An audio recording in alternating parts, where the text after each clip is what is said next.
Here's a lockpick. It might be handy if you, the master of unlocking, take it with you. Looting through the rubble, leaving cities war-torn, still incurring war spawn. Ragged and I'm forlorn, trying to unlock this. Open with my lockpicks, punching with my second hand every time the clock ticks.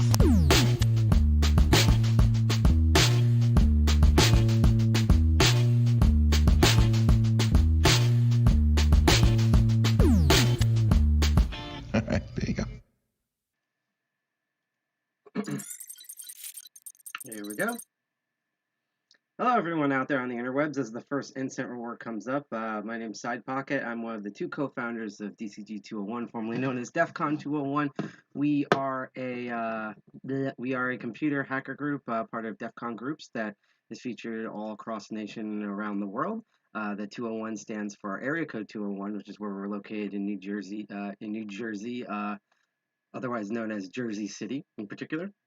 If you want to find out more information about us, including our upcoming meetup on October 15th, you can go to our website, which is at www.defcon21.org. I'm now going to check to see if the sound's working. Perfect. See, I love this. The sound works and everything because we had to update the computer right when we were about to broadcast because, you know, Microsoft and probably they're depreciating stuff in Windows in Windows 10 in order to do stuff for their really even more crappier Windows 11. But I digress. You can go to our website, defcon201.org, to find out more information about us. And we're also all over the social medias. You can find us. Our two most popular channels are at defcon201NJ on Twitter and defcon201 on Instagram. We're also under defcon201 on GitHub and the Mastodon.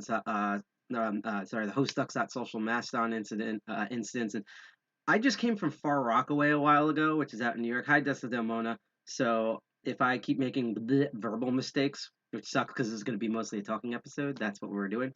But if you want to find us on all the social medias and stuff, here's the link in the chat I just posted. That's our link tree that has everything. Again, my apologies. Not only do we had to update the computer at the last moment, but I realized that yet again, I set up hey, we're going to stream on YouTube and forgot to choose the option where I go down morning dark arts. I forgot to choose the option where it links to the preview on YouTube, which considering I have to set up a super special live stream this Friday, I'm going to work on that tonight so that we don't have any streaming errors in the future. You know. And just double checking something here. So what's going on with today's show besides the fact that yet again I'm discombobulated and it's not a DCG 201 stream if things aren't going wrong, which they are. Ignore the pillow in the background. So this show is called The Master of Unlocking. This is the show is one of the two shows that aren't our meetings that I personally host, and this is about. Actually, I should let me actually for my intro, I should get the clear lock. Here we go. Nope, that's the dial lock. This is like my mobile carry kit. Let's put the zipper down a bit. I should have been more prepared. I got home at 4 p.m., but like then I passed out again because it's like a 2-hour train ride from Far Rockaway. So, well, this is the show where we look at locks and physical security, such as this padlock, which has been conveniently made clear to show the insides of it, but show the physical aspects of security. We take a look at these security features, find out what's their flaws and vulnerabilities in them, and then what sort of tools that you would need in order to go and circumvent these various security measures, such as having a padlock where you don't have the key.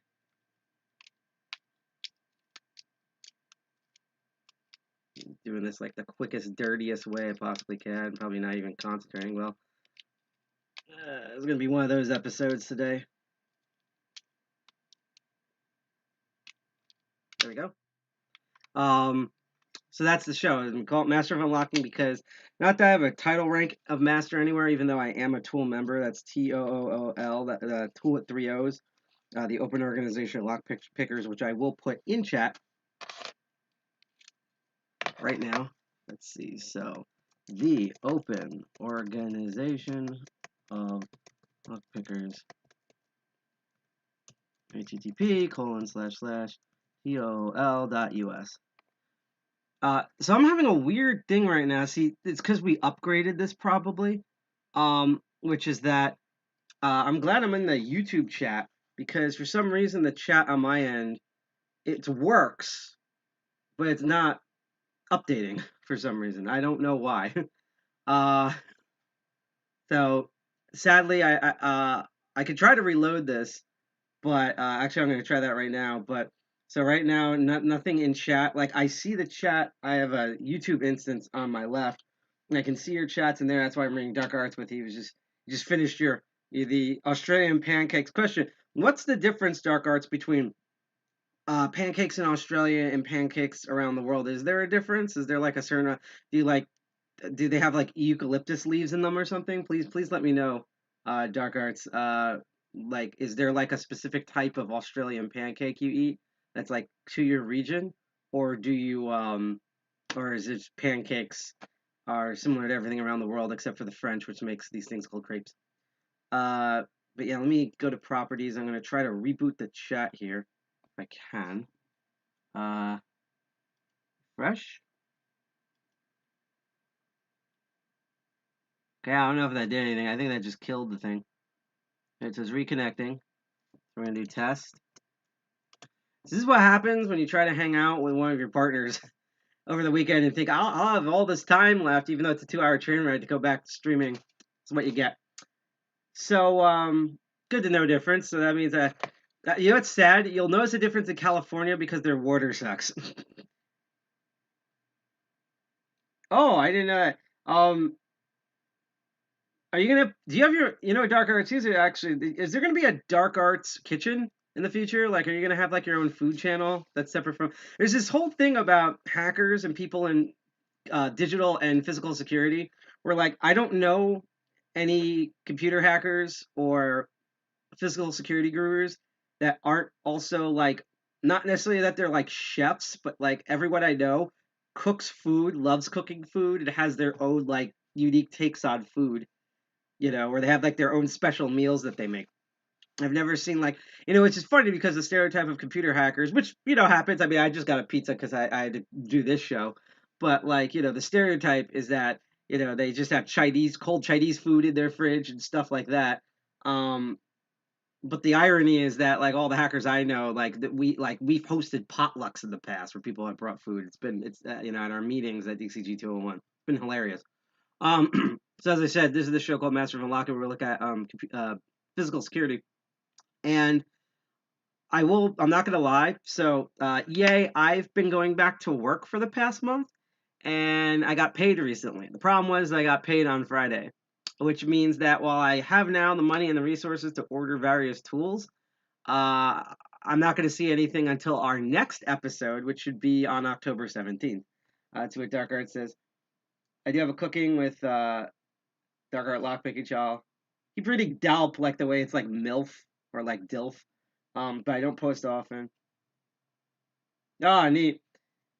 Yep. Welcome to the everyone. Maybe it's good the chat is having problems because I guess welcome to like the self-doxing yourself hour, which is woo, speaking of doxing, that's been like a whole thing with me. But we'll chat in a bit later, like just like shooting the shit type of stuff. Because this is gonna be both an important episode, ironically enough, despite all the fuck up so far, as well as like a very relaxing episode. Because normally I'd be standing up behind the table and I'd have my lock picks and, you know, my various teaching equipment out, and we'd be looking at some crazy lock and doing research on it, and me fucking around with it and screaming and crying and all of that.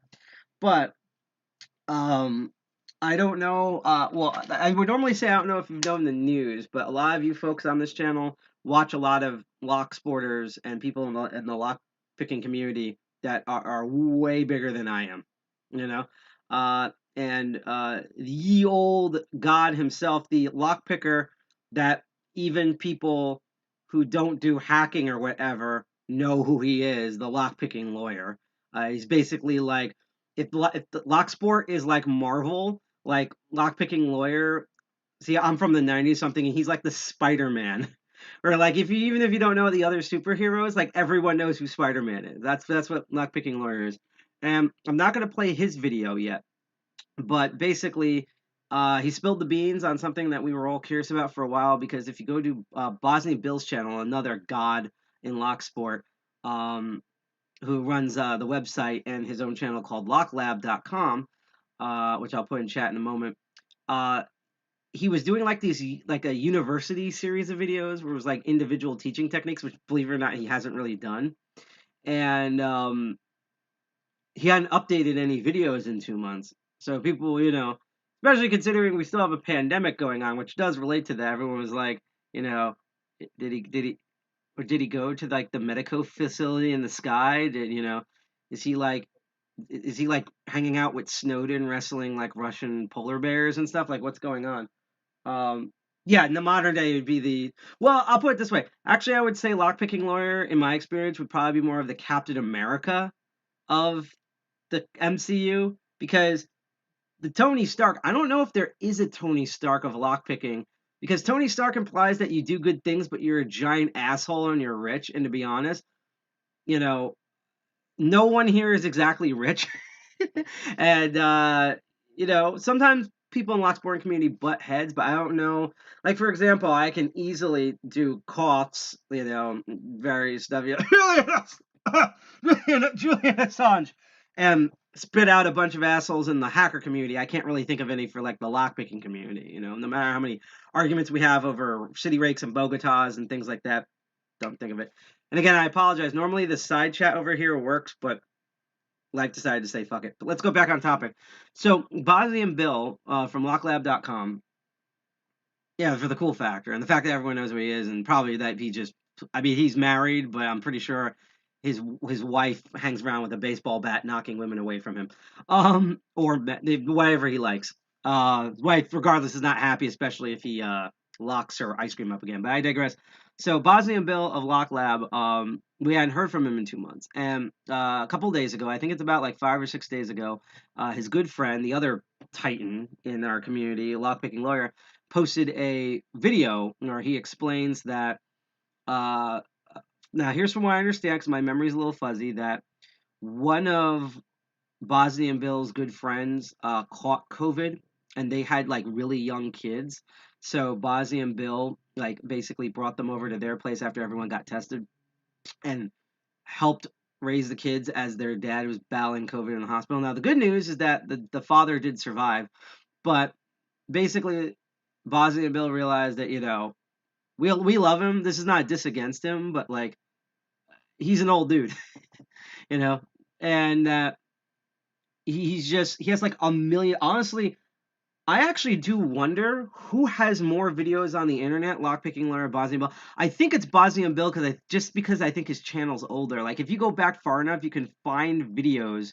I think from like 9 to 10 years ago of stuff that has nothing to do with lockpicking. Like back when he just had a YouTube channel. Back when I guess YouTube came out of the Cretaceous period, right? And so like he's just done so many videos, and he's covered almost every topic you can possibly think of because he's done that many videos, with his own unique take on it, and he's contributed a lot. And he saw that like this guy just almost could have died out of nowhere. I heard I thought he lived through it. That's what I heard. But remember, my brain is fuzzy. The point is that whole experience made BosnianBill rethink about what he's doing. And so basically, BosnianBill's fine. He's not dead, but he retired. And so we don't know what's going to happen with the channel. I would prefer. My thinking is Bill's just going to leave the channel up until YouTube like hates him and wants to replace him with a new Paul brother or something that's going to like fart on women for misogyny humor. I don't know. Because that's what YouTube basically is now. That and like endless Dollar Shave Club and Surfshark VPN ads. Which, by the way, we're not sponsored. I don't mind. Like if Sparrows wants to sponsor Master of Unlocking and send us free stuff that I review, I am totally down for it, especially since I'm a huge fan of their products. But like you're never gonna have this is sponsored by Raycon and Skillshare and crap like that. Thank God. You'll often find a lot of lockpicking videos, pretty much all of them. Like, not even Lockpicking Lawyer has, like, ads on purpose or, like, sponsors. So, yeah, and basically, Bill needs more time with his family. And again, I'm relaying this because they're talking about this in chat. And part of this was so I'll put it this way. For this episode, anything you say in chat, I'm going to relay to everybody because for some reason, the restream chat does not want to work now. I have to do, like, investigations. So BosnianBill's retired. He's not going to post any videos now. I think he's just never going to post videos ever again. But I don't know if this is a temporary thing. Like he might change his mind in 5 to 8 years. And I also don't know if that means he's not going to occasionally, like once in a blue moon, back when everyone has booster shots and are not licking each other's buttholes and things like New York is doing right now. Spreading, Delta, Alpha, Omega, red, blue, all the variants of stupidity. once we get back, I don't know if like when Tool decides to get off its ass and do like LockCon again, I don't know if he's just gonna visit one day or he might have like a keynote. Like I don't know about that. All I know is that he's not gonna be updating videos anymore. That's what it is. So he's retired. Uh, I'm pretty sure he's still gonna play around with locks and stuff, like for his personal use. Because a lot of times when I'm on the New York subway, I'm picking locks, and people look at me with a mix of awe and horrified, which I love. Or I carry the case around because the case is clear in the front, so they see all this shit. I actually one time got, by the way, approached by NYPD because they thought I had like a bomb in a suitcase, which is great. But long story short, BosnianBill's retired, and so because I don't have any products in yet, and because of the circumstances, and that I've been following Bosnia, like dead serious. Okay, I actually, if I remember correctly, I first found the first lockpicking video I've ever seen on YouTube was from BosnianBill. I can't remember quite what it was. I remember one of the first ones, which we're not gonna watch, is about how you would make like a prepping kit from a lockpicker's perspective. Um, yeah, I'm gonna talk about the Purple Monkey dishwasher. You know, aka like nicknames of certain DCG 201 members that I believe are not me. Yeah, I am gonna relay stuff in the chat because chat does not want to work right now in terms of display. Like you can still type, I can see what you're all saying. It's just not showing up on the screen. I'm gonna be fiddling with stuff and do a lot more of the afternoon. But regardless, so what I thought we would do, because I don't have anything to particularly show, that will be on the 17th, and I'm pretty sure 2 weeks from now I will be able to announce the um lockpick. Oh, his website doesn't work either. Crap, I was gonna go to that too.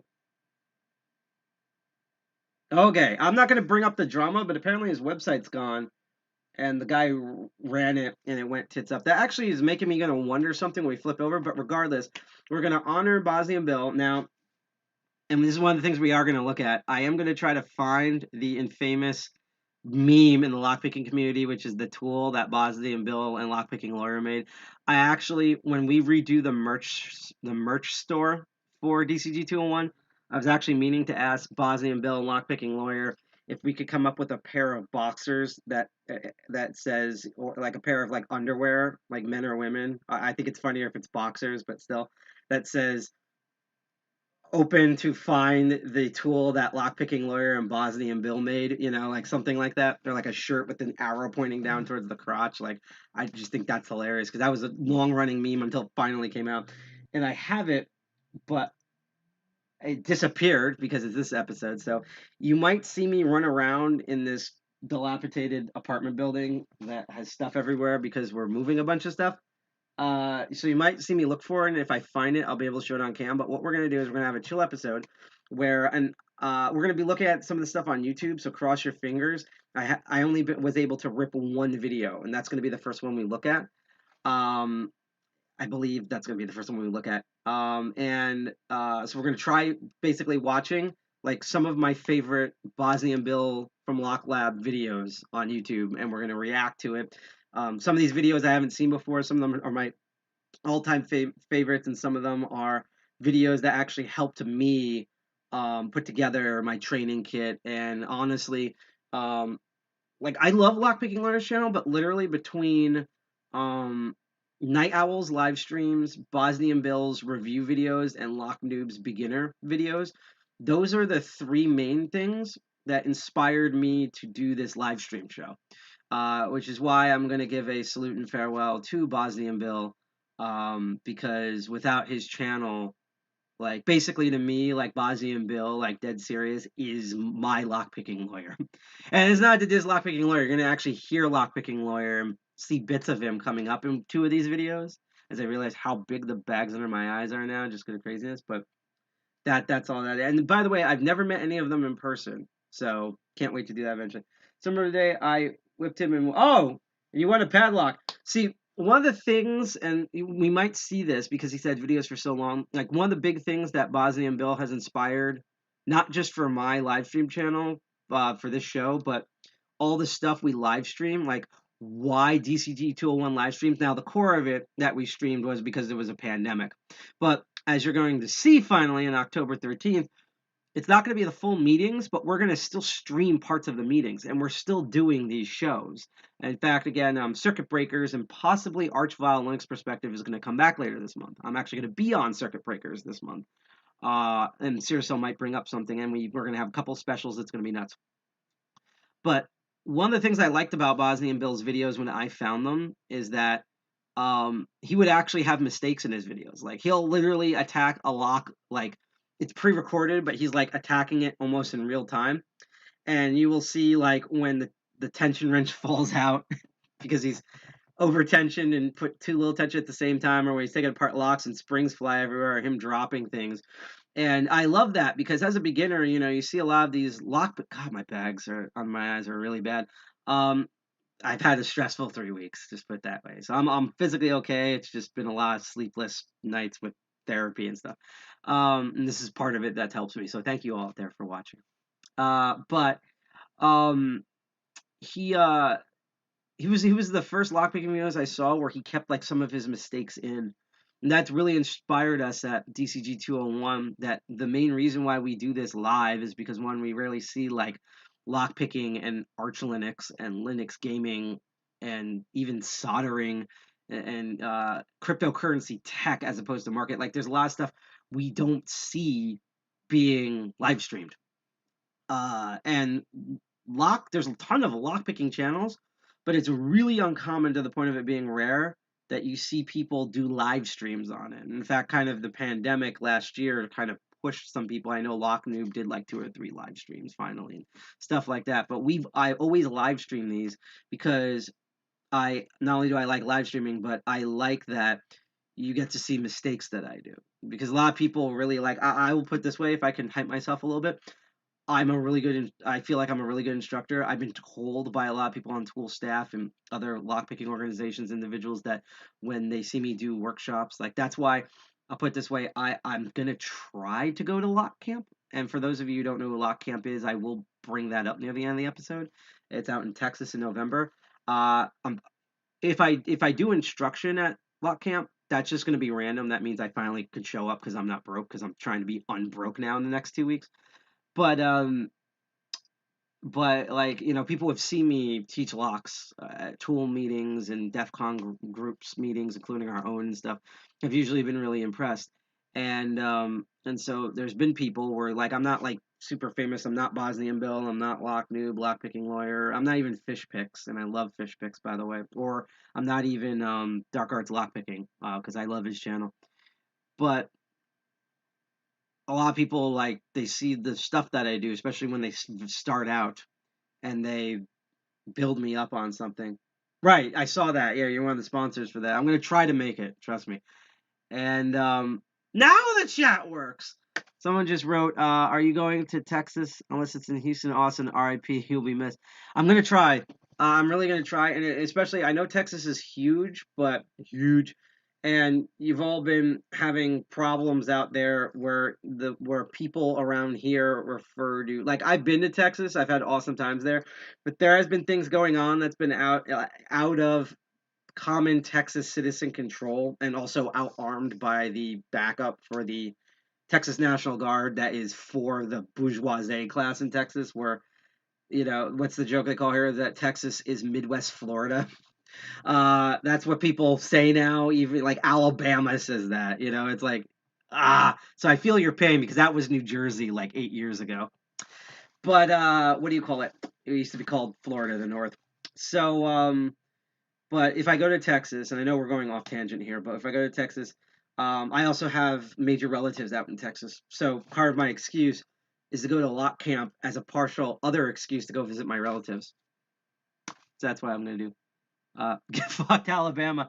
I don't know. There's a lot of everyone's going through hell right now because as what was it? There was one country, was it El Salvador or something, where like there's no one left to vaccinate. Like they vaccinated everybody, including boosters, and like they interviewed like the politicians, the military there who held the vaccinations, because the politicians gave them the ruling to do it, and they were like, "How did you manage to like kill COVID in your country?" And they're like, we gave it to the civic people and the military and kept the politicians out. And it's like, yeah, I wish the United States could do that.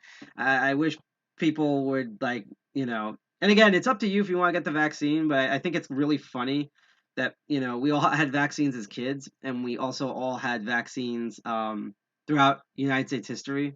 And like we were like so proud beating polio and stuff.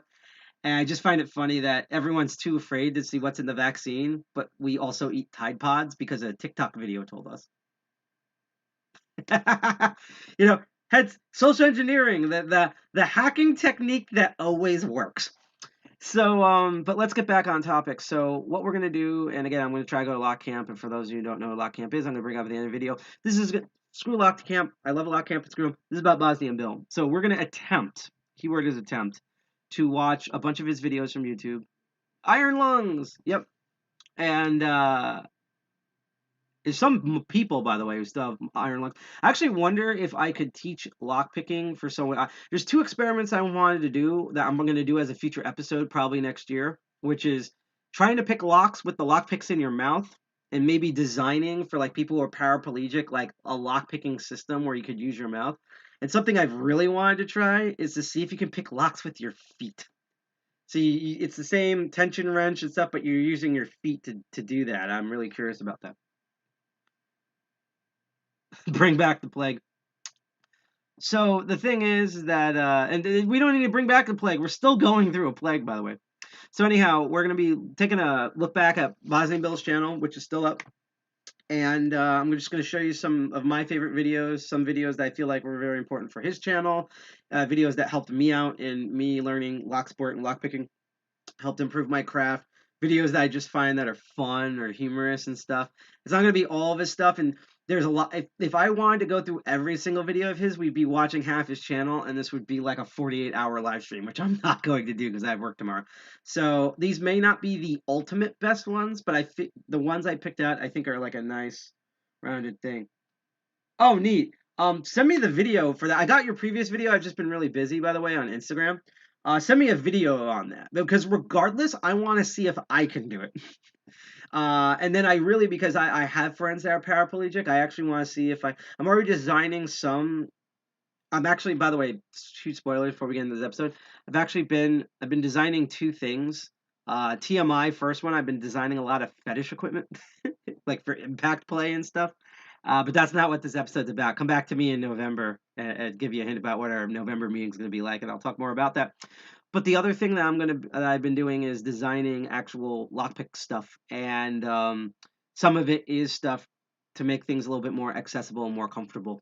So cross your fingers on some of those. Maybe Sparrows will pick them. Sparrows kind of accepts any proposal, so that'll be fun to do.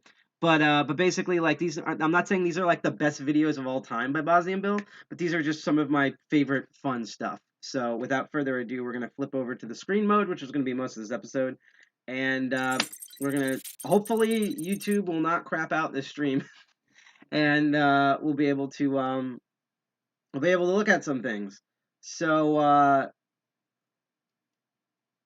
this is the DCG 201 website, and again, we're going to be doing this through YouTube. Now, the reason why I normally rip the videos is a simple reason, and it's an annoying reason too, is that when I rip the videos, the stream runs better. And this is going to be the first one I loaded. I want to look at that one later. So let's go back on that, because I'm trying to find a very particular one here. So I think what happened, and it might be because I was stupid and I forgot to link it directly through YouTube. So I think not linking the video directly to YouTube, I think broke the chat for YouTube. And so that's what needs to be fixed. It seems like all the, this is the one I wanted to play. It seems like all the other stuff's working. So we're going to attempt to watch this video. No, stop.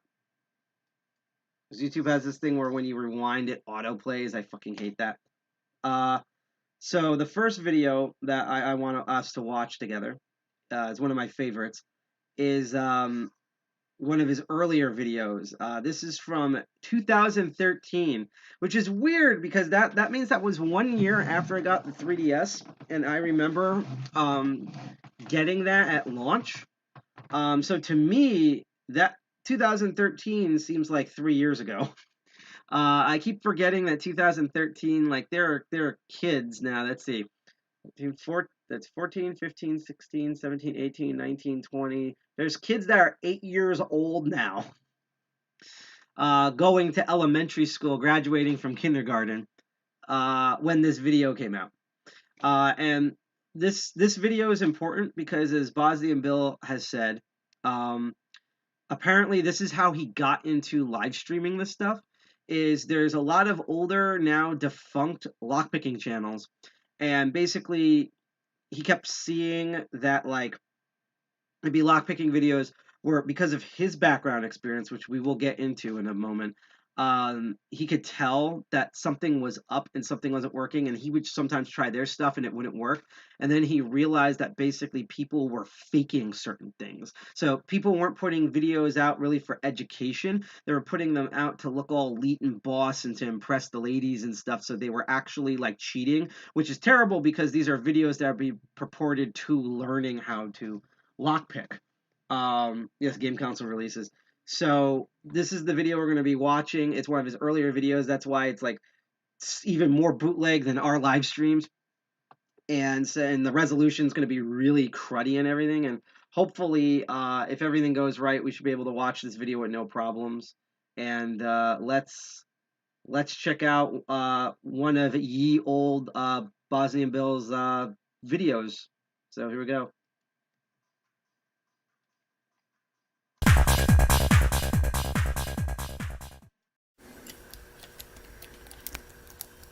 Oh, crap. Why can't I get this? Am I stupid? Jesus. Have you guys ever felt that way? I know I have, after watching videos. When I decide to attack a new type of lock, like this ASA, one of the first things I do is I go onto YouTube and I see who's done it before me. And I try to learn something from their techniques. I try to figure out if there's any tricks and basically see what they can teach me.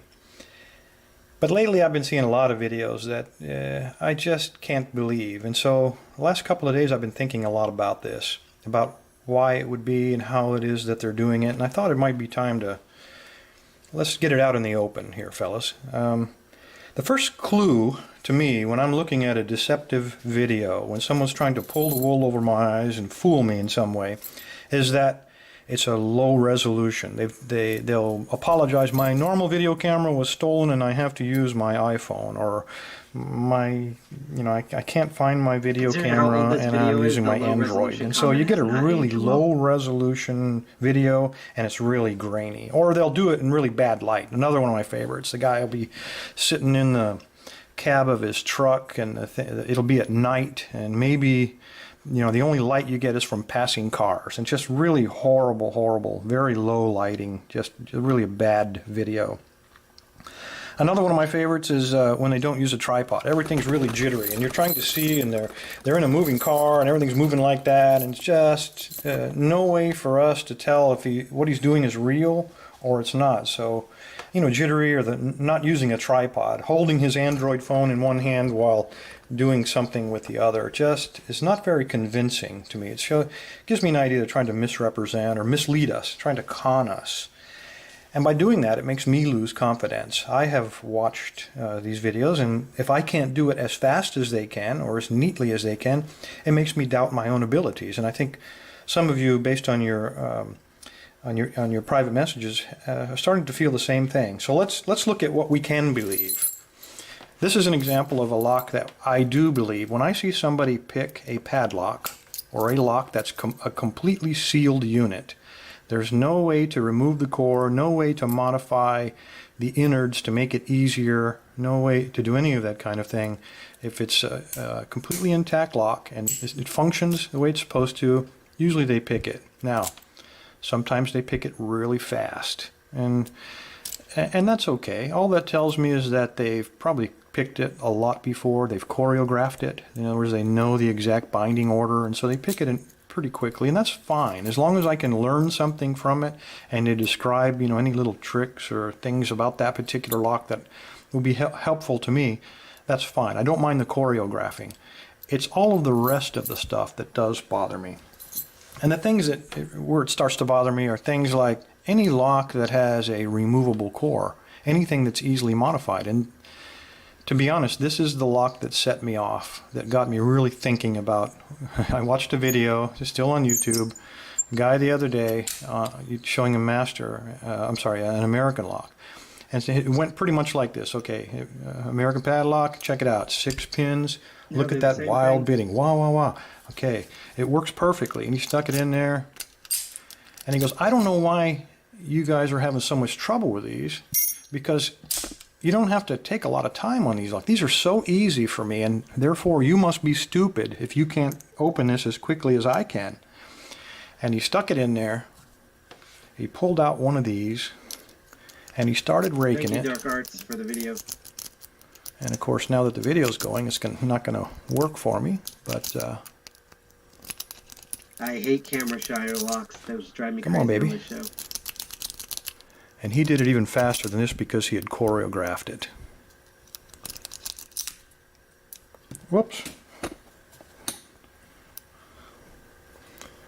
See, this is even hard when you know that you've set things up, and bam, there you go, guys. It took me 8 seconds to open this lock.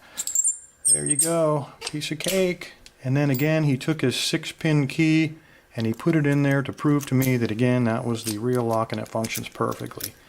Well, I don't know why he bothered. I really don't. We know what's inside of here. They're complex pins, and I've spent a lot of time trying to rake these locks. And for anybody to rake it that quickly, it's just impossible. The odds are so against it that it could possibly happen that for him to presume that we would even believe him it's just beyond my comprehension. What did he do? Well, I fell for it. I went out and I thought, oh my God, I've spent all these hours. And I spent another hour and a half trying to rake some of my American locks with no success, nothing. And then I thought, okay, it's a trick. What did he do?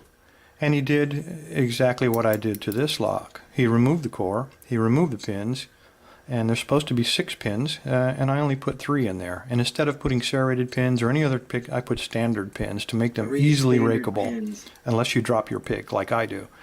Now, of course, I matched it to the key, so it's still going to work with the key. It's just that only the first 3 pins are there. The rest of them are empty. So that's how this guy did it. So that's one of the things to keep in mind. Now, is that all? Well, he could have honestly put pins in there, but he might put the wrong kind. In other words, take all the security pins out and just put in standard pins. Maybe all 6, maybe 5. I mean, we have really no way of knowing unless he takes the time to gut it for us. And the guys that gut it, those are the only ones I trust. The ones that don't gut it say, there you go. Okay, I don't know why you're so dumb. I'm really smart. I got this open in 8 seconds. And then end video. That's the ones we should be insulted by. Another thing I've noticed is Euro cylinders. Guys will pick these, and this is a multi-lock. And I'm not going to insult you by going through this any further, but guys will pick these in a very short amount of time, and then they'll say, oh, I don't know how to remove. These are really complex mechanisms, and they can't be disassembled. Well, that's not true. In Europe, they change pins all the time. In fact, there is a special tool to remove the pins from these, and it's about $50. But in all honesty, you don't need it. You could do this by hand. And the way you do it is you remove this C-clip, which is normally right here. You pop it off with a screwdriver, and then everything comes apart, fellas. You can remove all the guts. I'm not going to do it, but you just push it out, and the lock portion comes out just as easily as this thumb turn version. And you can remove pins.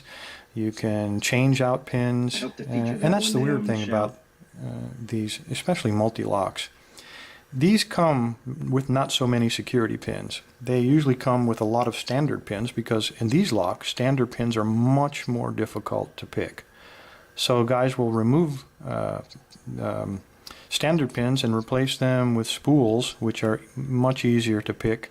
And that's another way that they can possibly deceive us on this particular lock. So don't be fooled. These are guttable. And if a guy doesn't want to gut it, that's fine. If he doesn't have the tools, that's fine. But don't try to deceive me that you can pick a multi-lock in 1 minute and 8 seconds. It's just not physically possible unless it's missing all of the pins. Right, and even he has lost. Here's another one of my favorites, Medico. Let's say for a moment that I've just picked this Medico for you, and I hold up my board of pins. There you go, fellas. Look at all these tricky pins. They're all real, blah, blah, blah. And then I say, now let's make sure the sidebar's there. And so I very carefully remove this, and I say, all right, there you go. There's that sidebar, still in place. Okay, end of video. Thanks for your time. What did he really show us? And I think the answer is he didn't really show us. He showed us it has a sidebar, and maybe he really did pick it, but the thing we really need to pay attention to is it a real sidebar? And in this case, it is a real sidebar. Let me pop this in my hand. And when we look at these, and what I expect to see when someone does a gutting for me, are those little arms sticking out, because those arms are what have to fit into the slot in the pins. And if you file off those arms, which is very easy to do, all of a sudden you've neutralized the sidebar, and then you no longer have to rotate the pins to the correct angle. All you have to do is elevate them, and you're basically picking a 5 or 6 pin lock. That's it. So unless I see the sidebar taken out and I see that these arms are not modified, I am absolutely not convinced that it was the real deal. Well, what else can you do? Well, for this I'm going to need my tweezers. If you're determined to deceive me, one of the things you can do, let me get this to focus now. You can go through your pinning kit for your Medicos, and you can select a pin that has only one gate, and these are in the pinning kits, and this is one of them. There's only one gate, so it's impossible to find a false gate. You can't fall into it, so these of course are much easier to pick. Okay, if you don't want to do that, there's an even easier, cheaper, and faster way, and it also is more of a guarantee. You take the existing pin, which most of them do, most of them do have false gates, like this one. If I can get my tweezers up here, get it to focus. There we go. The real gate is the one on the bottom, the deep channel, and that's the one that the sidebar has to fit into. And then the false gate, which I've highlighted with red ink there, that's the one that's designed to trick us, and those really make it difficult to pick Medicos. So we won't know we're at the correct angle when we rotate the pin or not. So what can they do?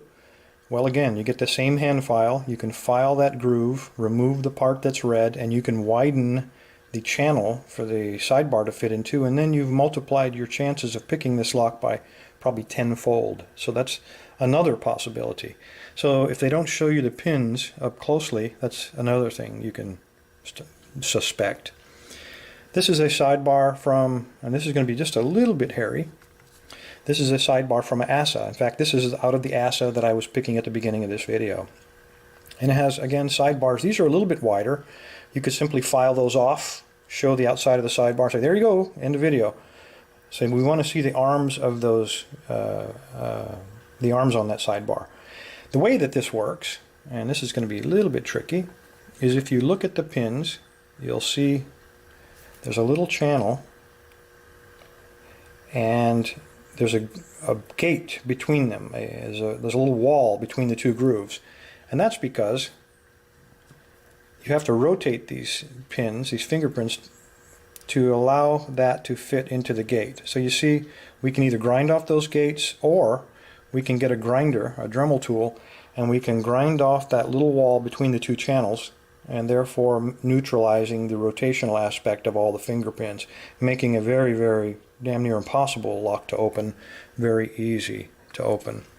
So those are just some of the things that we should be looking for. I've learned to be very, very suspicious of what I'm seeing on YouTube. I might be able to learn a few tips and tricks, but I just don't understand why. I guess that's my question. Why would you do it? There's really no money to be gained, believe me, from this. It's an expensive hobby, but no one is calling up to pay me money. I'm sorry about that, but it reminded me of the infamous dying battery. Always seems to happen at the most inopportune time, or the most sensitive time of a gutting, perhaps. You keep that in mind. Anyway, like I said, there's no money, there's no fame in this at all. I just haven't seen myself on the 6 o'clock news or any lockpickers on the front page of any newspapers lately. There's no sponsorship, no companies calling us up to offer us, piles of free stuff or, hundreds of thousands of dollars to, use their product. I'm still using my own homemade picks, for goodness sake, as are most of you. And there's no groupies. I don't have any teenage girls standing as I drive by, cheering me on, wanting me to get out and give them autographs. So why? And I don't know. I think the bottom line is that when it happens, we have to be vigilant to it. And when it happens, it's really hurting the entire sport. It's hurting us all. This deception is not doing anybody any good.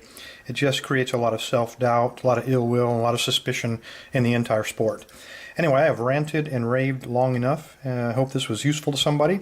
Anyway, thanks for your time. Everybody stay safe and stay legal.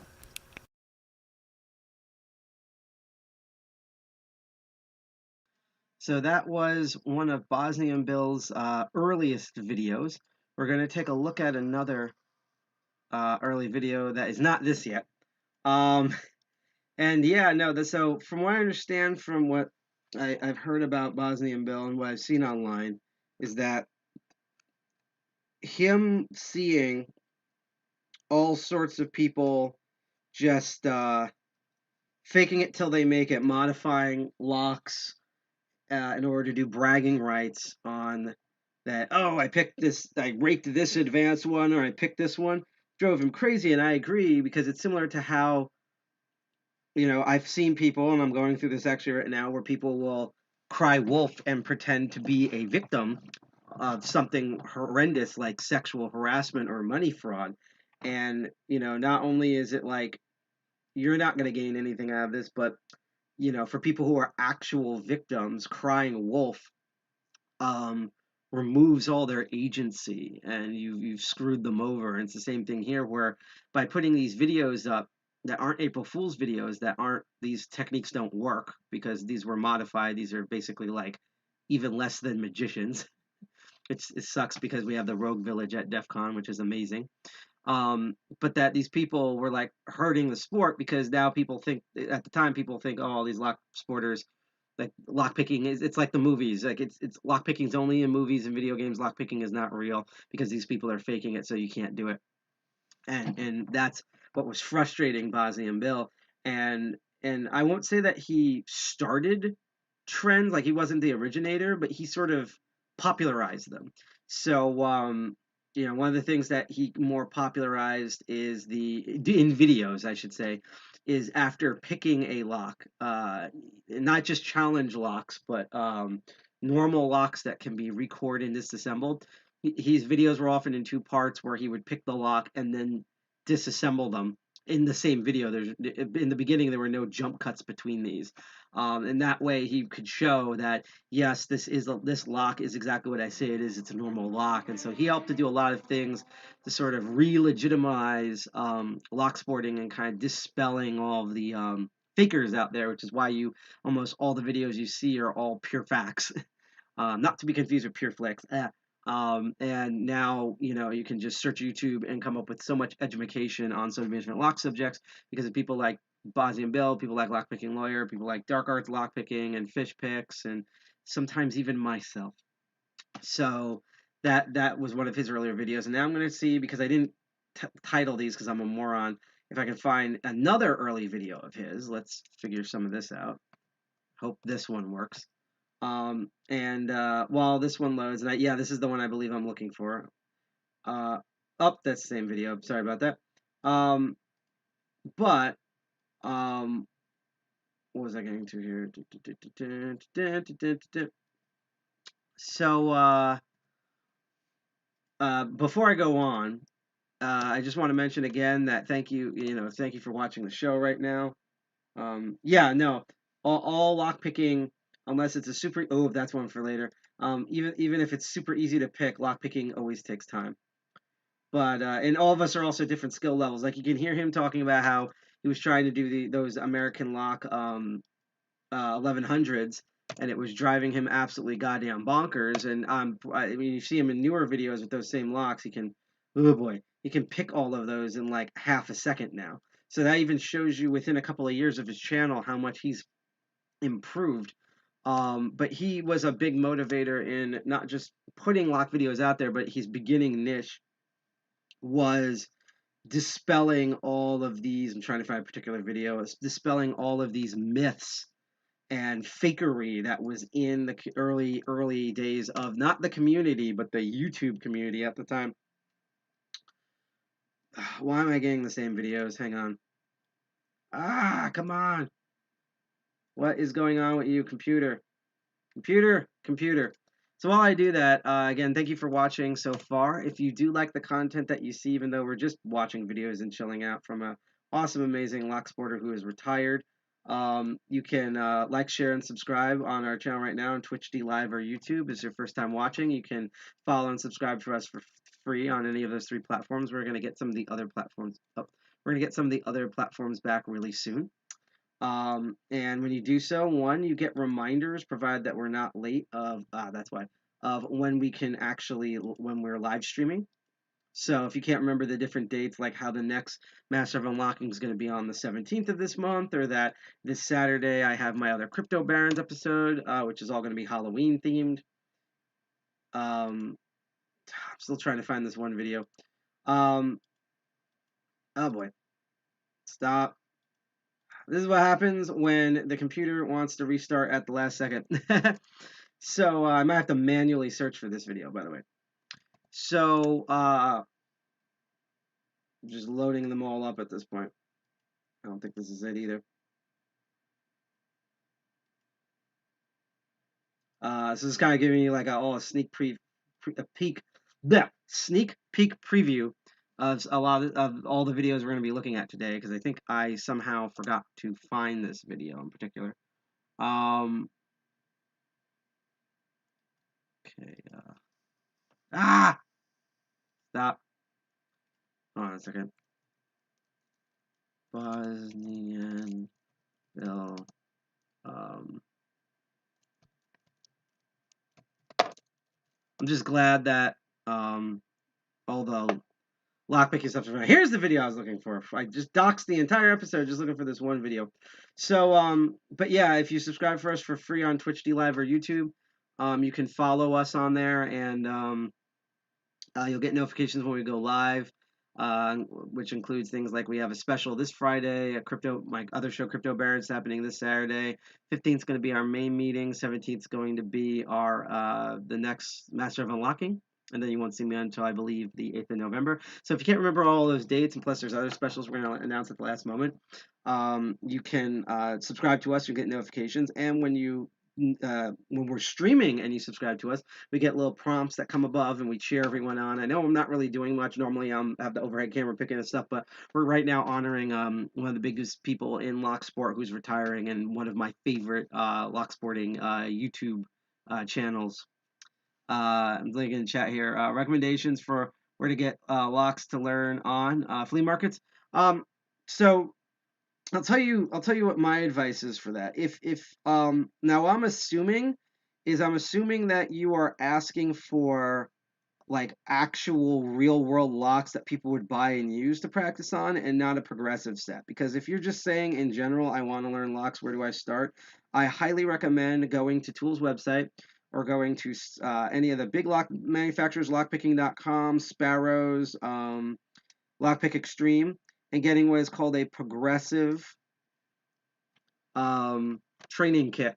They usually come between, sometimes it's Tools is 1 through 6 pins. It's more for instructors, but it's like 2 to 6 pins. Sometimes it's 2 to 5 pins.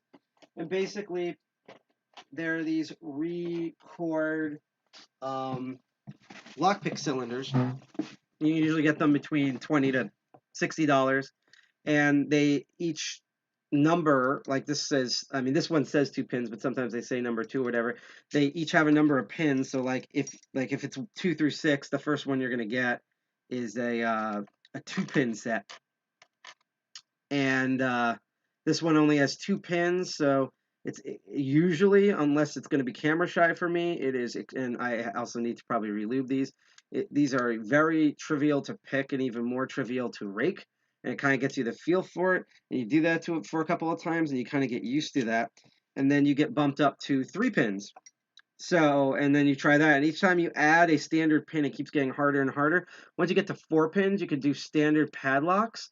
And once you get to, I have to rewash this one. Once you get to 5 pins, once you get to 6 pins, in my opinion, that's when you can start really picking like doorknobs and stuff. But basically, you can get progressive practice sets online. And now, what I'm assuming, by the way you word it, where you say locks to learn on, what you mean are real world locks that people buy, but that are like easier to pick because you're new and also you might be broke. So, when you talk about real locks, there's a couple I would recommend, but you know what's funny enough? Let's hear what BosnianBill himself had to say, because I wanted to actually look at his second oldest, one of the second old videos that I like of his. So your question's actually perfect timing. And this video is about how to improve your lockpicking skills from beginners. In it, he's going to list a couple of good real-world beginner locks and like how you can progress upwards. I will say right now, just to get off the bat, the two that I always have in my kits, and I actually need to get more of for the upcoming meeting on the 15th, is the Master Lock 120, 140 series. I call them the brass boys. They tend to have this like wedge design because sometimes they're not brass. Sometimes instead of that brass color, they're black, or they have like plasticine on. It's a different color. And what's weird about these is these technically, they're supposed to have a security pin. They're supposed to have a spool pin in them, but these are super easy. These are the ones that for real world locks I've taught 5-year-olds how to pick open. So these are like the easiest, in my opinion, locks to pick. And it's not even me like being used to locks. Like I use these in my training kits. And then to me, the next one that you get is the Master Lock number 3 series, which is for some reason it's kind of slightly harder. You have to put a bit more tension on the tension wrench to turn it. That's why they, unlike the 120s and 140s, these are actually lubed, and you can tell because not only do they say Master Lock number 3 on them, but they sometimes a different color, but they usually have blue stripes and they have this armored design and these rivets. I always teach people that when you do Master Lock number 3s and a bunch of Master Locks, if they have those rivets, only put the bottom tension wrench 2/3 of the way in, because a lot of times you will pick it open and you don't think you picked it open, but what's actually happened is the rivet is holding your tension wrench from turning. So I don't know if this one's going to be camera shy, but these are usually the ones I always start off with for beginners. And then when you kind of get used to those, you can get more advanced practice locks that go 5 to 6. You can get progressive sets that have actual security pins, like these from Sparrows, which I just picked open, and they have all spools or all serrated, so you know how they work. And I would say good, like ending beginner, going to intermediary, and being an intermediary are the 2 American Lock series and their clones, which includes the Master Lock 700 series, the American Lock 700 series. This is a very famous common design. And you can also get the Master Lock 1100s, which you saw in BosnianBill's video. I also recommend just getting a variety of locks at different shapes and sizes and stuff to practice on. And lastly, all those locks that you see, particularly, like, I don't know what country you're from, but if you have a Lowe's or a Home Depot, I prefer Lowe's usually, even though Home Depot has like certain like exclusives for their stores for some reason with locks. You can go to any hardware store or chain store like Home Depot or Lowe's, and you can easily get these Master Lock 140s and Master Lock number 3s and such.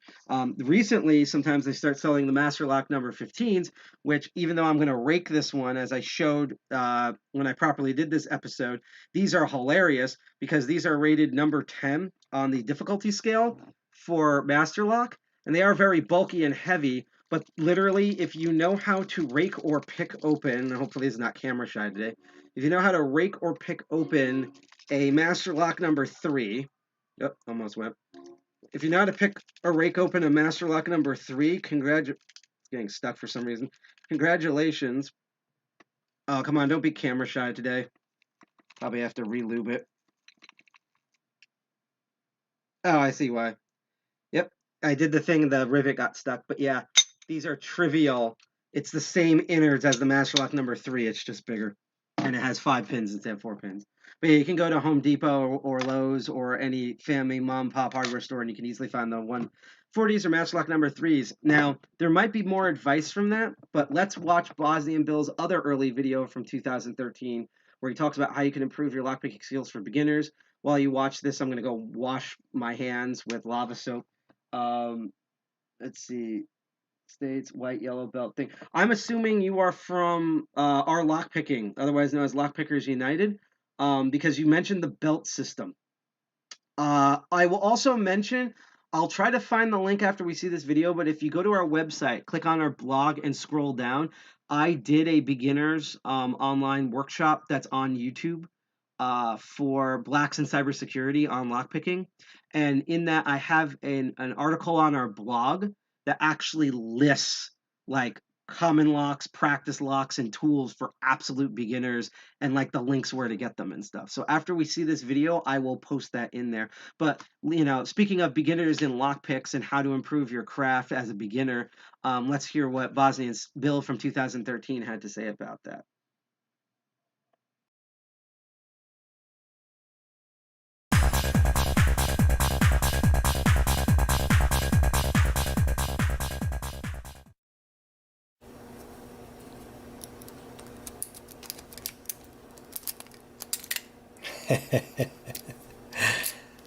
I never get tired of it, and I don't think you do either. Even after all these years, that little spurt of adrenaline every time that lock pops open just gives me a thrill. Every time I rake one open. I'll be back. I'm just turning the video off. You know, I've had a lot of calls or a lot of messages lately about what's the secret of lockpicking? How do I get better? What's the most economic way and the efficient way to get better?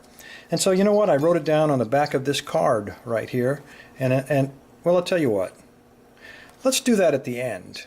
I'll show you the secret of lockpicking at the end.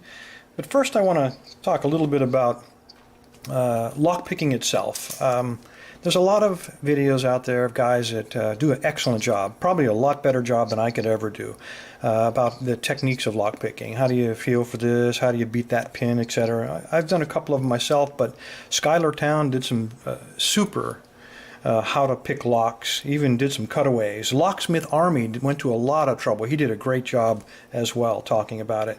Even Kokomo Lock did it, and I can't even compete with those guys. And that's not what this short video will be about. This video will be about the most efficient way to improve your skills in a short period of time. What's the logical progression of skills? And I think that's what the questions that came in were. Now, I'm not going to be picking locks. In fact, well, I will pick one lock. I'll pick this one time, but the rest of these we're just going to be discussing the skills that you should be talking about. Now, before I begin this, I think I'd like to recommend a publication that I wish was around when I was learning to pick locks. And it's not really a book, it's free. It's written by a guy named Mike Gibson. His YouTube ID is Dr. Bint, D-R-B-I-N-T. And he wrote a short pamphlet, it's only about 20 pages, called Lockpicking, Detail Overkill. And in there he gives so much information about some of the skills that you should be looking for, how to develop them. It's just amazing to me how he was able to put so much information into such a small package. So I really recommend, you don't need any other book, trust me. Just get that one, it's absolutely free.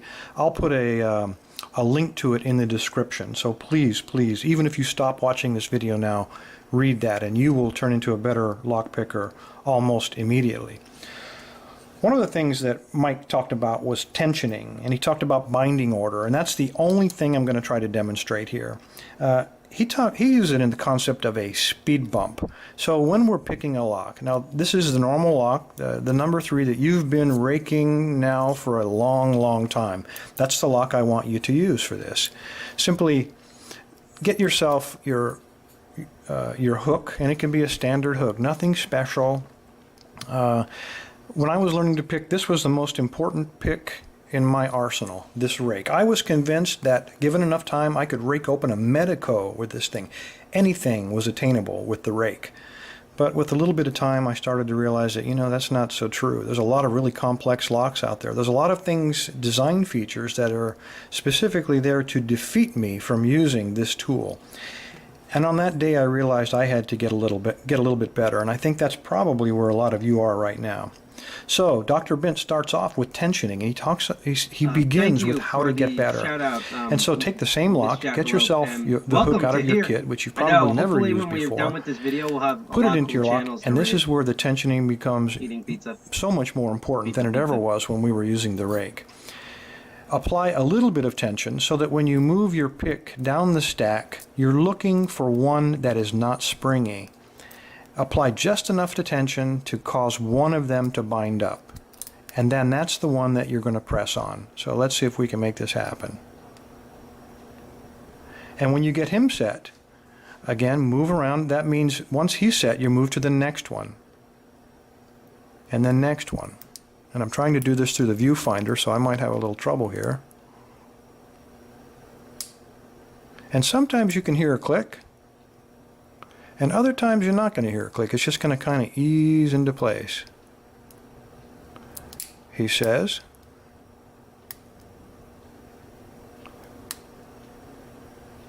I think you can hear those clicks. And there we go. Now, why is this better? Well, on this one, it's probably not better. You can probably rake this lock much faster than you can single pin pick it. But that's because it has all standard pins and there's only 4 of them. So when we're raking, we're playing a game of statistics. Only 4 pins, we're raking all these different random ways. Sooner or later, we're going to hit that shear line. Probably sooner. So on these locks, we can probably hit the shear line in, I don't know, 30 seconds, maybe a minute at the most. We can almost always hit that shear line. But things change, fellas. They don't want us to rake locks, and so some companies are going to spend a little bit of money to defeat us. They're going to put some extra design features in there that are going to stop us from using this tool. Some of the things that we do are self-inflicted. This is a good example. This is an old lock from my collection, and I was stupid. I was trying to pick this a couple of weeks ago, and I couldn't get any feel. I thought, my God, why can't I pick this thing? And it's because, if you look closely, it's an old lock. It's been used outside. Some of us have these, and we're trying to learn on them. If you have an old lock like this that's been outside, been a little bit of corrosion in there, the first thing we want to do, whether it's this lock or a brand new lock, we can always smooth things up and help ourselves get a little bit better feel about what's going on by, we can slick up the pins, basically. And the way we do it, we use some graphite. Take some graphite, put a little bit down in there, and that should loosen things up. If it doesn't, we're going to move to stage 2. Get yourself something like this. I don't work for DuPont, but this is a pretty good stuff. It's alcohol-based. It's dry film. You put it in there, the alcohol will melt maybe some of the goop out of there, and then the dry lube will slick up those pins, help me get a little bit better feel. If that doesn't work, fellas, we're not collectors. We're pickers. We pick them open and then we discard them. So we really don't care about how long these cheap locks last. Get yourself some of this. Squirt it down in there. If WD-40 doesn't free up your lock, shit can it. Get yourself a new one. They're too cheap. Okay, so we've now been single pin picking using some of the techniques that Dr. Bint talks about. We're looking for that speed bump. Now we're really good at this. We know how to pick 4 pins. It becomes too easy. I will say that one correction, because this is an older video. WD-40, while good for like outdoor car locks, is really bad at normal locks. It'll eventually degrade the lock. If you go to Home Depot or Lowe's, they sell lube that's specifically designed for locks. Get that, because that will actually properly lube the lock without degrading the structure of it and eventually breaking it. So get actual lock lube that does exist. Go to any hardware store or go to your local locksmith store where you buy locks. Pin, so it's going to take a little bit more skill. Believe me, it won't be long before you conquer this 5-pin lock, because it's all standard pins, and you're going to be picking these so fast you won't believe it. When that day comes, it's time to escalate and it's time to learn a new skill. That's when we're going to move to something like, well, similar to this. This is a Master 150. what you really want is a Master 140. It looks identical to this. It's just slightly smaller, but it looks identical. And inside of a Master 140, it's down to 4 pins again. Except now, 1 or 2 of those pins will be security pins, usually spools, and then the others will be standard pins. So we've lowered the number of pins, but we've increased the level of complexity, because now you're going to have to learn how to overcome security pins. In this case, it's going to be 2 spools. You'll see there's 100 YouTube videos about how to beat Master 140s. Watch some of them and you're going to get a lot of valuable tips about how to beat security pins. Okay, once you've beat that Master 140, might be time to move to maybe this one. This is a Master 150. It has 5 pins. And now we have maybe three security pins. And again, they're all going to be spools. So we increase the level of complexity and you're learning new skills. Okay, eventually you're going to beat that one. Now it might be time to escalate to something like this one. This is a Master 911, and it also is only 5 pins. But the guts on this one are just a little bit more complex. We have 2 things that we're dealing with here. First, we have a dead hasp. We have to pull it out. It's not spring-loaded. We have to deal with that. And 4 of the pins in here are going to be spools, and only 1 is going to be standard. So again, you're going to get a lot of practice on beating these high security pins. By the time you get to beating this one pretty regularly, your skills are going to be quite well developed. By the way, this shouldn't take but maybe 2 or 3 months, quite honestly, if you go at it logically. Okay, now we've learned how to pick that. Now you might want to jump to a lock like this one. Because up until this point, we have been using our favorite tension tool, bottom of the keyway. Well, now when we jump to this master lock, this is a model 570. I think you can even read it here. Now the thing about the 570 is that, first of all, it's a dead core. It's not spring-loaded. All of these are spring-loaded. This one, when you put it in there, if I can get this key in, it's completely dead. There's no spring in there. So this is the point at which you're going to become very, very good at managing your tension, because a dead core will teach you tension control if nothing else. It's very easy to over torque, and you will develop a very light tension touch on this. And with a light tension touch, again, you're going to have to be beating, these are 4 security pins, high security pins, and 1 standard pin. So it's basically the same core, except now tension control becomes absolutely critical. Well, by this point, you have beat spool pins and standard pins, and probably mushroom pins as well, because a lot of people like to differentiate between spool pins and mushroom pins, and I've been picking locks almost a week now, and I have to tell you, I can pick both of those very, very well, and I can't tell the difference, but guys swear that they can. But they beat them. You handle them both in exactly the same way.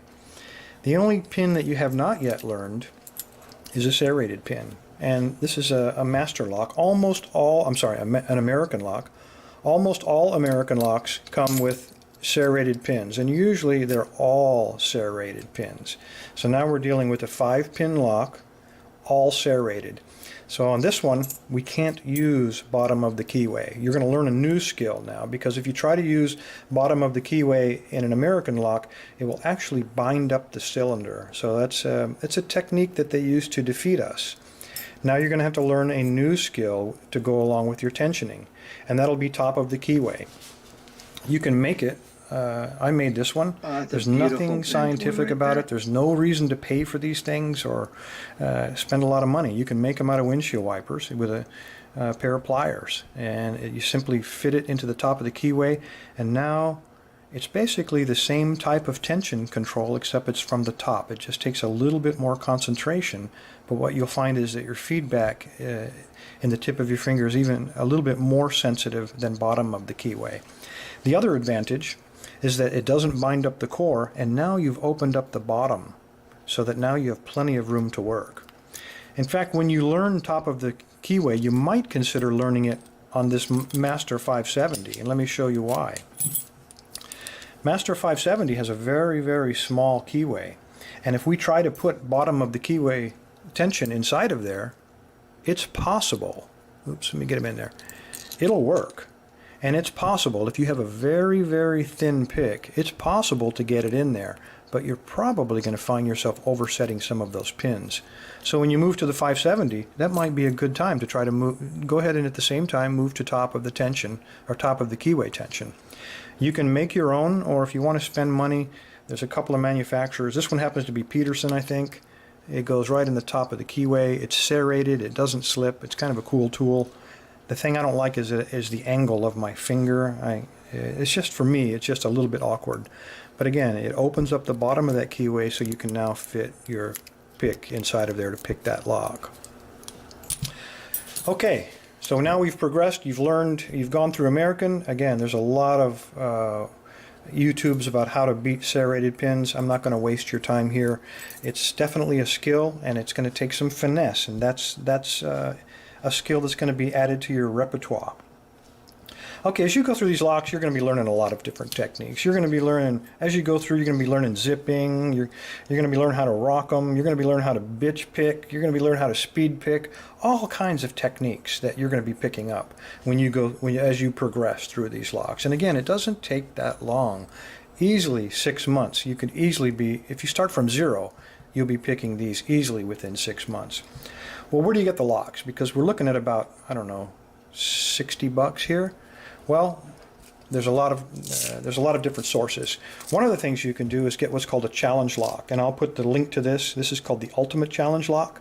It has removable pins in the top. You can remove those Allen screws, and you can pin it up however you want to. They send you this little pill bottle, and it's got all kinds of security pins in it. If you only want to learn how to pick serrated, you can just put one serrated pin, and you'll get a feel for that, or one spool pin. So it's an excellent tool for that. Cap bottles.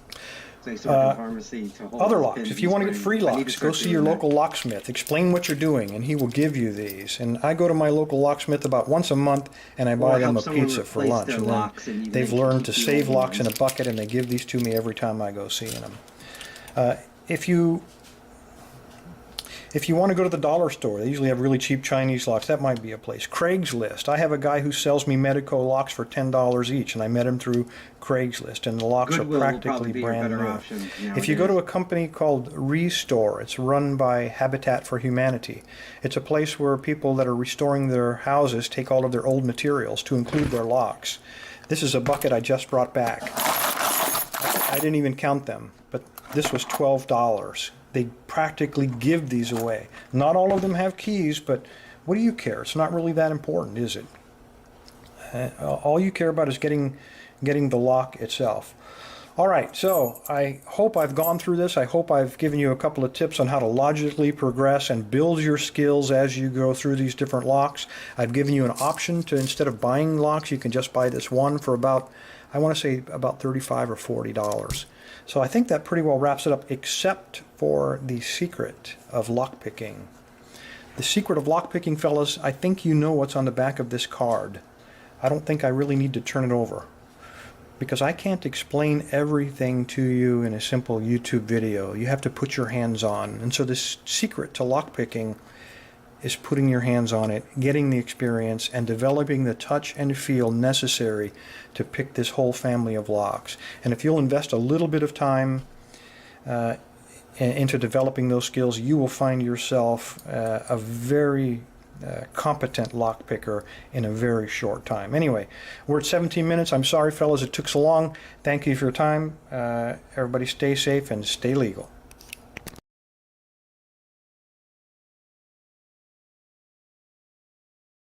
So see, this is how you could tell, like, even in his early videos, that he was going to be like an absolute monster when it comes to lockpick topics. Where even his early videos just have really good advice, even though some of the stuff is more outdated as websites have gone down and times have evolved. So I hope that answered more of your questions right there when you were asking me earlier of what sort of locks you should get. I'm going to go in and try to find where he listed, let's see, lockpicking courses. That's the old website, which I guess we can preliminary open and look at it later. He said in the, let's see, because he said in the description that he put like where the book is, but I Let's see. Da, da, da, da, da, da, da, da. Yeah, I don't see the link for the book below, unless it's in the actual comments itself. Otherwise, I was gonna send that over for the book. Although maybe I'm thinking of the other video. I don't know. But yeah, he originally said he had the link in the video description, but I guess it's not there anymore. Maybe the book, you can't find it, which means I have to track it like on eBay or something. Um, but while I am thinking about this, and I said before, if you go to our website, you click on the news tab. We're going to be uploading this, updating this in a couple of days because of we're doing a special live stream on the 8th. I'm going to bring that up at the end. You have to scroll down a bit because this was a decent amount of time ago. This was before all the craziness of Hacker Summer Camp. God, like I think it's amazing how Hacker Summer Camp this year was a hybrid, and similar to last year, despite a lot of this stuff being virtual still, it still felt like DEF CON and B-Sides and Black Hat with just the craziness of the different platforms and stuff. So yeah, this is it. So this is going to be kind of a log URL I'm going to copy over, but this is, I'm putting this in chat, a blog post where I did a, let's try to find this.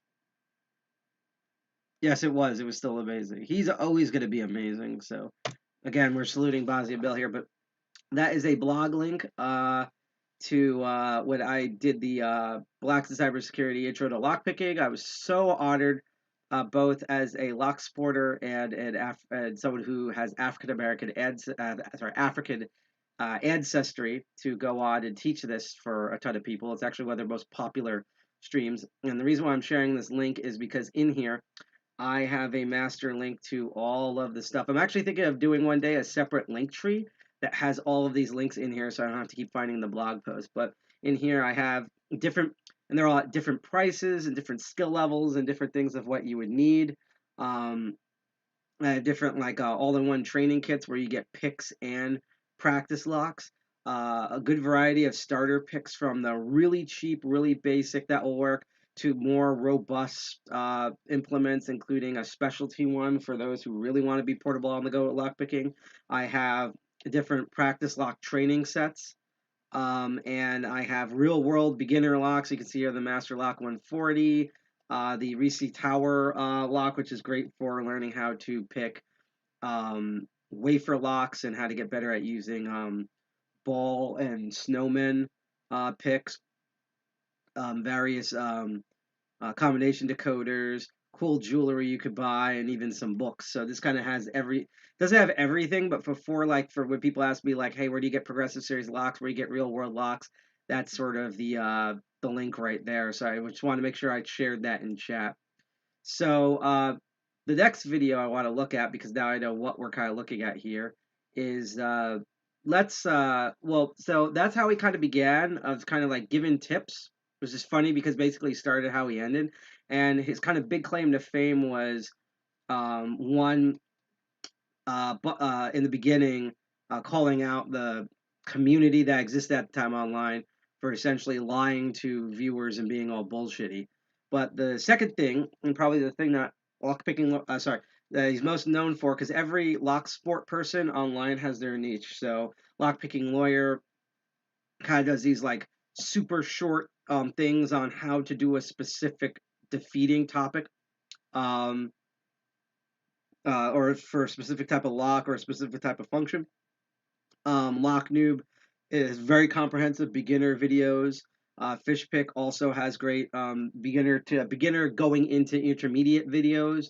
Dark Arts Lockpicking does a lot of stuff that I'm going to say what BosnianBill, again, didn't start but popularized. But the other thing that BosnianBill is probably like really famous for, besides doing a stint, which we're going to look at in later on in this video, in this live stream, before he did challenge locks, was reviewing. He started off reviewing locks, and then he started reviewing lockpicking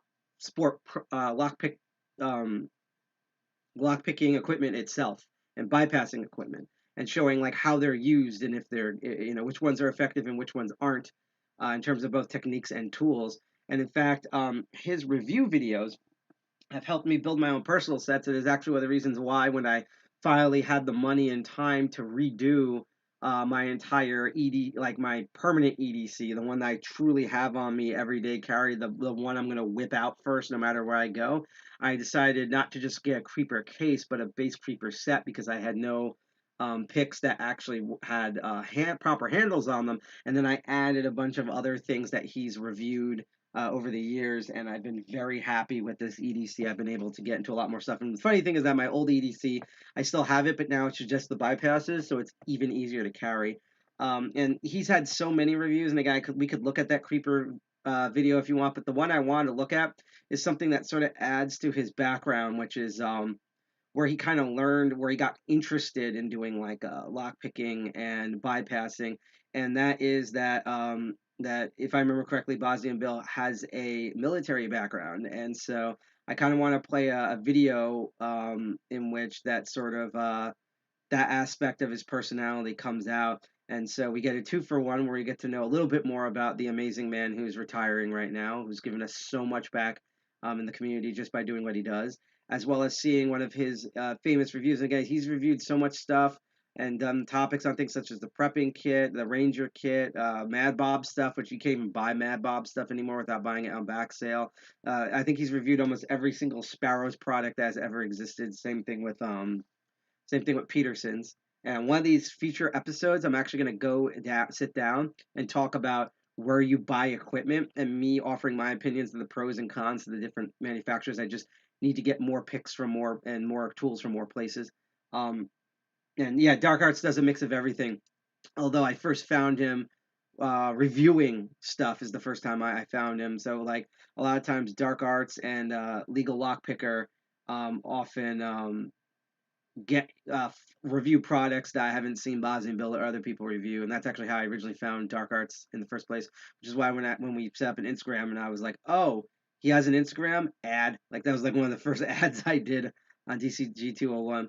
But anyhow, let's go to the next video here, and let's kind of get like a little bit more into BosnianBill's background, as well as get a review of a kind of unusual kit. Because one of the things I like about Sparrows in particular is I love that when Sparrows does a concept, they're not perfect, but I love that they really do research and care of like, okay, like they're like the reverse of Peterson's, where they're like, okay, how are people actually going to use this? So like when the special forces, when the military came in and said, hey, we need a kit where like you can get through most doors without having to think or struggle, they put something really together. So we're going to look at the EOD kit review here that BosnianBill did back in 2016, which is, I think, around the time I found his channel, by the way.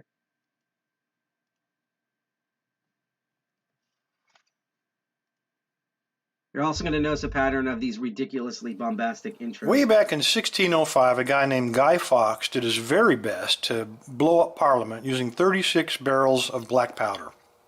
Now, he wasn't successful, but since that time, our politicians have been very, very nervous about being blown up. Now, given the current crop of politicians, I can understand why that might be a popular option, but I've got to say that the Secret Service and the EOD community do their very best to prevent that. Now, you might be thinking, well, Bill's gone crazy. Trust me, there's going to be a tie-in. But before we get there, let's talk about who won this Peterson extractor and the Southord KE7 extractor kit. It wasn't really very easy. It took me 3 tries because we were looking for that secret word triangle. And so, Wolf Boy, you are the winner. There were 2,900 Another thing different that he was applications known for and popularized is doing giveaways, and it earned this struggle because there's not really much that difference in his lock crossover between lock sporters and computer hackers, and so they would constantly find loopholes around his giveaways. So that's always funny to watch. And for some reason, the armies decided to loan their EOD assets to the Secret Service whenever they do what's called a VIP support mission.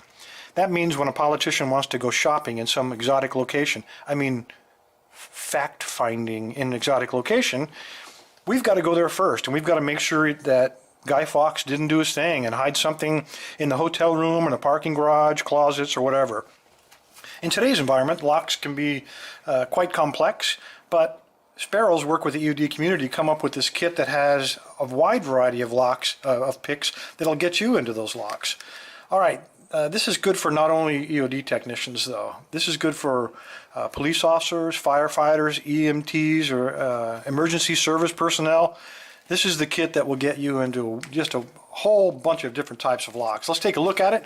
The kit itself is identical to what you saw in the Tuxedo kit. Exactly the same, except this one happens to be in Coyote, which is an option. This also comes in leather. I was surfing around the Sparrow site, so if you want a leather one, you got that too. When you open up the kit, let me go ahead and move this guy out of the way. That is a Master EOD badge. You guys have probably seen that on some of my earlier videos and wondered what it was, and now you know. When you open up this kit, it's just packed with cool stuff. It is very similar to Tuxedo kit, and I will point out the differences as we go. There's a lot of additional stuff in this one. The first thing you want to do is grab this little rope, and this is a mini Slim Jim, so this is great for getting you into a lot of desks, into a lot of cabinets, into doors that have spring-loaded locking pawls. So you guys have seen James Bond, slide this into the crack of the door and open it up. If it's spring-loaded, this tool will get all of those open. So if you need to go in and search for some black powder, this will get you through those doors. Another thing that jumps to your eye is this custom EOD pick, again made just for the EOD community. This lock pick kit is focused on raking, not single pin picking, because when we're searching, we don't have a lot of time to single pin pick. We're going to try to rake it open. If we can't get in it, we're going to seal the door, put a guard on it, and we're going to find the key, or we're going to break it down. So raking is the entire focus, and this is a lot like a triple peak or a worm, just slightly larger in size. Works beautifully. All the picks that you see from this point forward are all stainless steel, and they all are 25 thousandths of an inch thick. The next kit, interesting thing that pops out, I'm going to hide the nose. It looks like the inverted EOD bomb, which represents an unexploded munition. The lightning bolts represent the power that's stored within it. Good story, Bill, but what this really is a knife. So if you run across unshielded padlocks, this is the tool of choice to get you in. If you run across combination locks that need to be decoded, any kind of briefcase, carrying bag, a lot of times this will get you right in there. The other thing that kind of hangs out is with this Sparrow's dog tag. It's kind of neat, but I wouldn't leave that on if this were my kit. You get a complete set of wafer lock kits. Again, a lot of briefcases and a lot of electrical panels are secured with this type of lock, with a wafer lock. And this is the way you get in very quickly by jiggling your way in. So this is all the different combinations. You're going to get that. You get a variety of picks. Again, this is focused on raking. All these are, again, stainless steel, 25 thousandths. We're going to get a standard hook. And this is identical to the picks that came in the Tuxedo kit. All very well done. They've been tumbled. There are no sharp edges. In order to find any kind of defect, you really have to look in these little crevices. But I think I'd still go ahead and polish these up with some 1000 grit just to make them absolutely perfect. You get the ever popular triple peak. You get, and in this kit, you get a double peak. This is not inside of the Sparrow's Tuxedo kit. You get a half diamond. And you get the Sparrow's version of the snake rake, which is slightly modified to help you attack best locks and arrow locks. A lot of really cool stuff here. The total price on this, as you see it with the case, by the way, here the tensor inches are identical to the ones you get in the Tuxedo kit. You get 3 different widths, a complete set of the twist flex, and you get a complete set of the Z-wrench, long end and short end to attack inset and flush face locks. Everything you see there is $69. Choice of color on the case. There is another version of this. It's called the EOD Lite. So if you can live without the Slim Jim and without the wafer, everything else you'll get. The price on that kit that you see right there would be $46. Like I said, you're not going to see an L rake in this kit. You're not going to see a 15 thousandths hook, and you're not going to see the club pick, which is just another type of hook. This kit is totally focused on raking in quickly, getting access, and searching rooms, and then moving on to the next one. So let me go ahead and put these guys back in here. If you're looking for a kit that'll get you access to all those different types of areas, like I said, if you're a police officer, EMT, emergency responder, this kit will do it. This has a little bit of everything. High quality kit, 69 bucks. I think it's probably a bargain. Good kit. If you want to save the money, 46 bucks, it'll still give you access to almost everything. You can always use your credit card to get through a spring-loaded hasp if you have to. Anyway, if you're interested in winning this kit, you get everything, the full kit, go ahead and send me a comment with the secret word that you saw earlier in the show, and I will do a random choice in 24 hours, and I wish you the best of luck. Anyway, fellas, thanks for your time. Stay safe, stay legal. And so that was the review of the EOD kit. So it's, kind of neat that like part of his background was, being in the military, kind of like trying to get to places to make it all clear.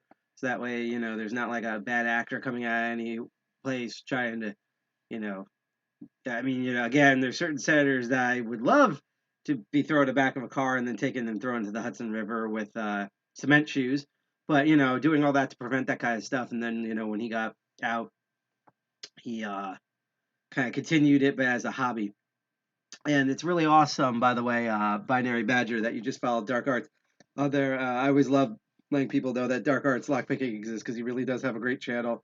And particularly of like reviews and techniques. It's just stuff that you don't find like the bigger when I mean bigger, it's not an insult to him. I'm talking about like Lockpicking Lawyer, like he covers stuff that like the bigger channels out there don't cover. So I appreciate that. And if you are interested in the stuff that you're seeing here, again, we're kind of just celebrating this guy's sort of life and contributions to the locksport community since BosnianBill is retiring. But if you kind of want to know more about us, again, you can go to our website at defcon21.org or follow our social media. And what we really appreciate, especially on Twitch, is if you like, follow, share, subscribe on Twitch, DLive, or YouTube. Especially on Twitch, because we're trying to get over 1,000 followers on Twitch. I think we're like 8 followers away from getting 1,000 followers. And once we get 1,000, then we can start upgrading both our Twitch and our DLive accounts. So I'm really excited for that. Nice. You got a progressive set and a repinning kit. Oh, you're being all fancy here. I got my Sparrow's reload kit, which is how I repin things now, although I need to get a new dowel for the Schlegs. Because I misplaced the old one. So congratulations on your journey. Again, what's really neat is that if you manage, because I usually do this after I teach how to pick and rake, and bypass. Like once you do all those 3, I then usually teach people how to disassemble a lock. But if you know how to disassemble a lock, you can take those progressive sets and constantly modify them. Like you could technically take one core, even an existing core of a door lock, and like do 1 pin, then repin it to do 2 pins, up to 6 pins. Do security pins of different types. In fact, I want to do a game that Lock Noob made a while back where you pin a lock and you have a 6-sided die, and each die has a different pin type, and you roll that and you put those pins in, and then you lock everything up and you try to pick it. So congratulations on your journey. Always send us a message or come in on here when we live stream, or go in the comment section after it's pre-recorded on YouTube, and let us know how your progress is going. If you have any questions, you can always reach out to us by emailing us at info@defcon201 or reaching out on our social media and asking us any question at any time. I might not be looking at the social media at the time, or someone else might, or we all might be asleep or like stuck in Las Vegas or something, but we always kind of answer back on that. So the next video that we're going to look at, now that we have more of a background on the man here, is he started to get pretty big in terms of lock sporting stuff. So I'm just trying to look to see what is here. Okay, so when BosnianBill started making 8 million videos and got big, whether you're what I love about the lock sport community is that no matter how popular you are or seem to be, the locksport community has a ton of people in it, but it's also really small. It's not like the computer security community, where I feel like every day there's like 8 million new people that learn how to code and do red teaming and crap like that. Like most people in the locksport community, even globally, have heard of each other or know each other to some degree. Maybe not like best buddies, they may not even met in real life, but word gets around. We've covered in past episodes like where you can find community stuff, and we're about to do another sequel to that. We're going to cover even more community stuff of forums that I've missed and new channels that have popped up. I actually want to do one where where there's a lot of stuff that just exists on Instagram and just exists on Tumblr. Especially a lot of custom lockpick people are just on Instagram, and sort of cover all of those. That's going to be a future episode, maybe in like December or something, or November even. But so we all kind of know who each other is, and sometimes we even meet, hang out, and develop friendships. And one of the biggest bromances that had been going on forever, which is probably why he had Lockpicking Lawyer announce this on his channel, is BosnianBill's relationship with Lockpicking Lawyer. And I've actually never seen this video. So every locksporter, and I even have them, even though it's a small bucket list, not even because I'm like that good at picking locks, it's just because of my bank account and how many locks I can afford, and it keeps getting bigger and bigger of how many locks that I have a hard time picking or I can't pick. And that goes in what's called like a naughty bucket, or like the bad lock bucket. It's the ones you still haven't either cracked or got used to cracking. I'm actually going to move our logo over because I didn't realize it was in the way of the incent reward here. There we go. So what this video is they apparently did a while back, Lockpicking Lawyer and BosnianBill did a crossover episode back in 2018 where they went into each other's naughty buckets of locks that they have trouble with, and they went through each other's locks and see if they, with a fresh set of eyes and mind and everything, could open the locks that the other had a hard time getting to. So this is on BosnianBill's channel, where Lockpicking Lawyer comes and looks at all the problematic locks that that Bill has that he has a hard time opening, and we're going to see if Lockpicking Lawyer can get through it. The only thing I know about this is the skit in the beginning. I absolutely love this. I love the playfulness. I love that, like, after the skit, they keep trying to go with it, but they can't keep a straight face because they just are dorks and they find this hilarious, just like I do. And it's like, we're going to see this in the next video after this to honor the man, but like, as someone says, like, get yourself a friend that get yourself a bromance or a ovary mance, or whatever gender you are, mance, or basically a human friendship, like the way BosnianBill and Lockpicking Lawyer were friends. So let's watch them be friends here and see. Let's see what Lockpicking Lawyer can do to help BosnianBill in this video, as well as get through yet another signature BosnianBill obnoxious techno hardstyle beat introduction that has nothing to do with lockpicking.